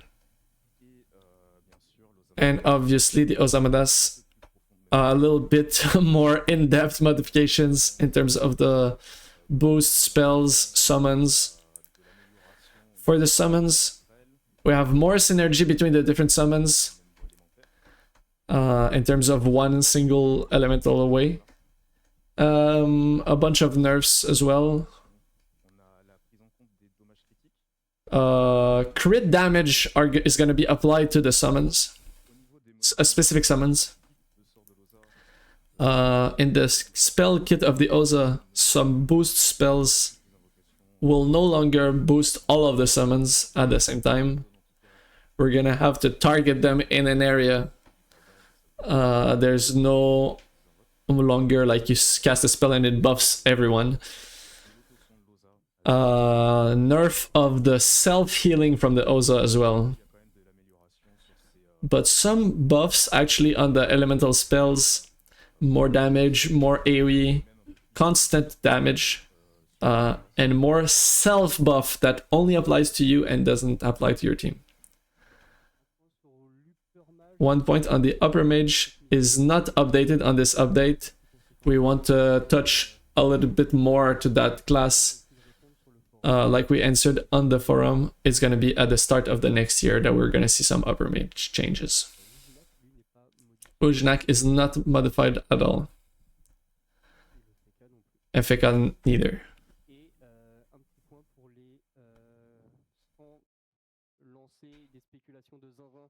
Without starting too many speculation, some equipments have been modified. We're adding 15 sets from the bounties, and we're also modifying some sets. Some of the sets are not very valuable right now, so they're getting buffs. A lot of... We modified upwards a lot of the different weapons that aren't part in a set. So to be able to use better the weapons. For instance, one that goes, I don't know the name, sorry, Baguette des Égarés is now in lifesteal. A lot of changes in level 170 to 200. Shovels will be able to have a cone area instead of just a line, and staffs will be able to be cast one range away. Legendary items balance. Every item that gave a lot of characteristics now give power. That was said in the devlog. And also modification of the passive for Mariana legendary item. There's a lot of stuff. There's no nerfs on the strange one, and no changes on the crop neither.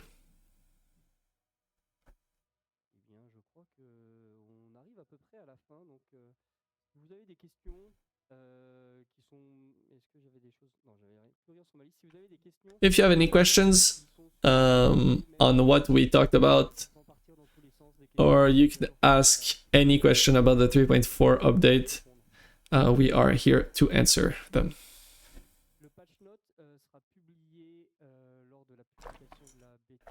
Patch note will come at the same time as the beta tomorrow.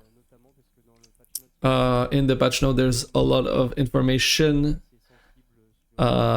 regarding the speculation, so we want to publish everything at the same time. The beta opens, you can see everything. The patch note is at the same time. Hopper Mage modifications are going to be next year. We're going to be talking about the roadmap 2026 in another live completely. Are there some classes that are up, level buffed? Yes. Are there modifications on the Elio? No. Yeah. Yeah. As soon as we open the balance Pandora's box, it's kind of a tricky thing. Some quest balancing. Yeah. Some quest where when you die in a tactical fight, now you respawn closer. Yeah, we started these improvements in September. There's some quests that have been upgraded in terms of like doing the fight with the group instead of having to do the fight for once for each character. Now you don't have to do the fight 8 times. You can do the fight once with your 8 characters. Starting positions for the Langs Arachne was very tough. The Norai fight as well. We reworked some things. We're putting more value into the NPC that you have alongside with you, and the fight should be a little bit easier. Without making that fight super easy. We want this quest to be hard, but a bit less frustrating maybe.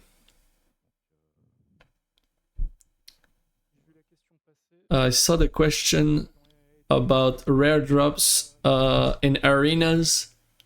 In dreams, you won't be able to drop items in arenas or in dreams.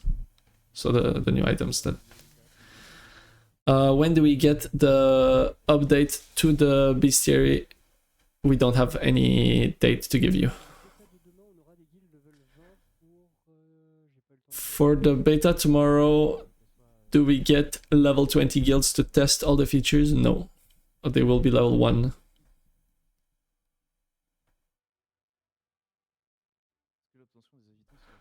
Is there one change? Like doubloons and Aliton are just the same items, they're gonna be transferred. If you already did the bounty hunt, you won't be able to get more. from these quests.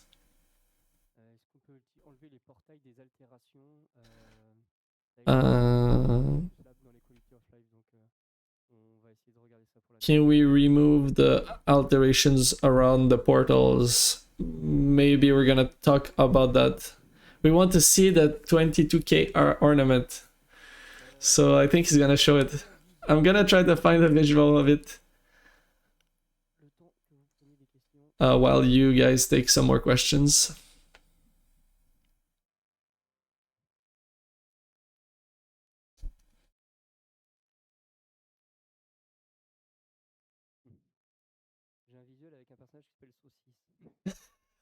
I have an example with a character named Sausage.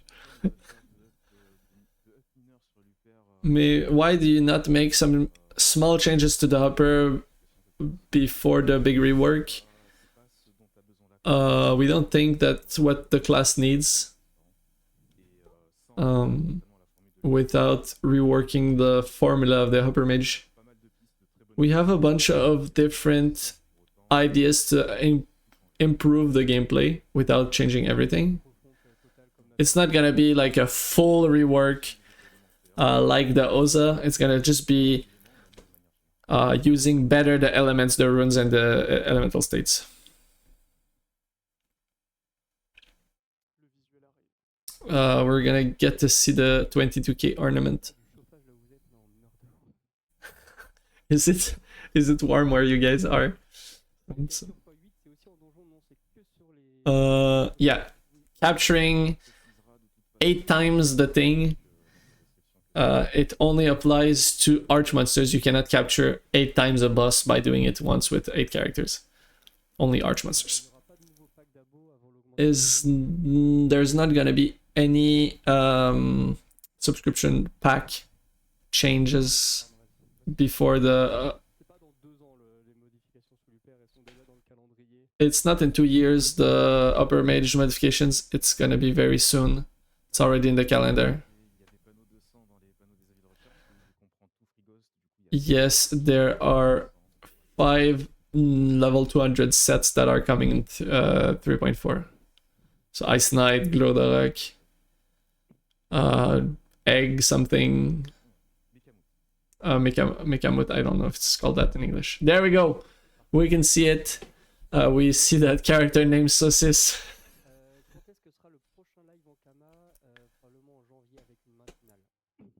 Next AnkamaLive is gonna be probably in January with maintenance.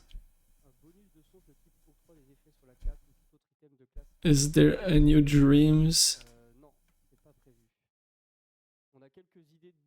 We have some ideas for the dreams. I didn't hear. We want to add some. We don't. Class items would allow you to put the bonus one different for each class. We were talking. Oh, interesting.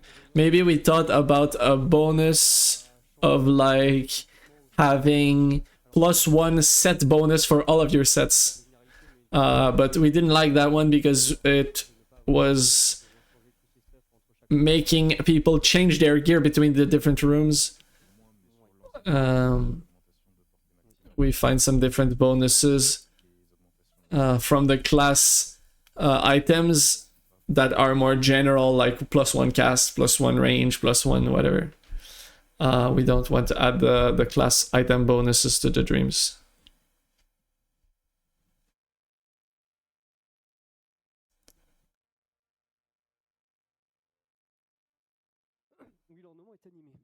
The ornament is animated. It is animated, yes.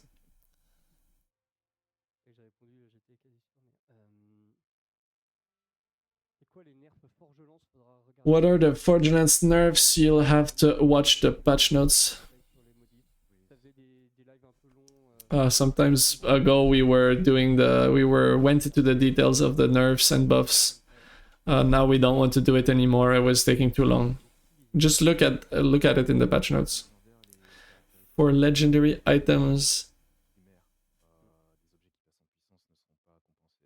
There's not going to be any compensation.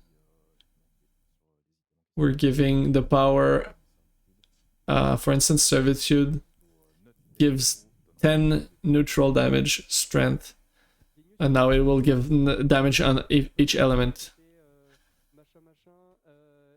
Mimisymbix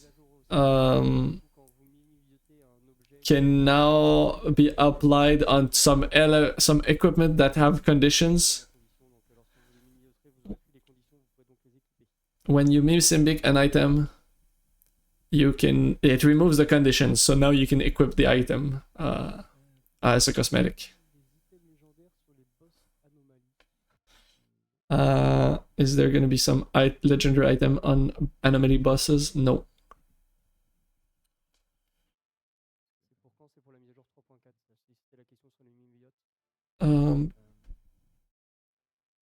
Yeah.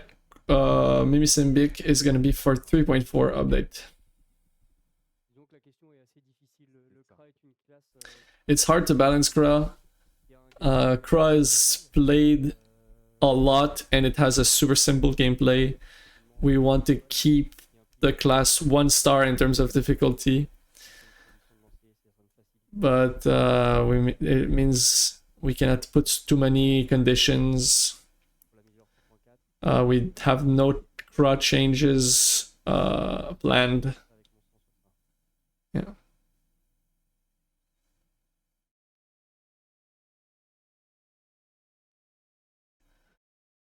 Where's that guy who wanted to kill me for? Can the convention items that are currently linked will be unlinked? So actually it's gonna be like new items, quote unquote, that you can drop starting from now. The items that you drop starting from now will be tradable. The existing ones will not become tradable. So this is for the rare cosmetic items that you can get from the drops.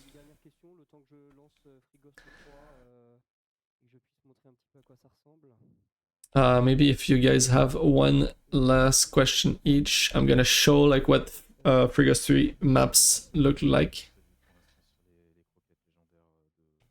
No change is planned in terms of legendary pets. It stays the same. Eventually we might change some stuff, but so far nothing.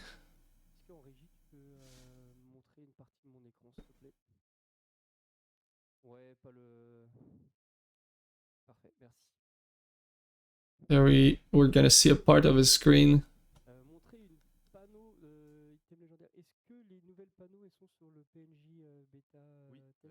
All the new sets are gonna be available tomorrow.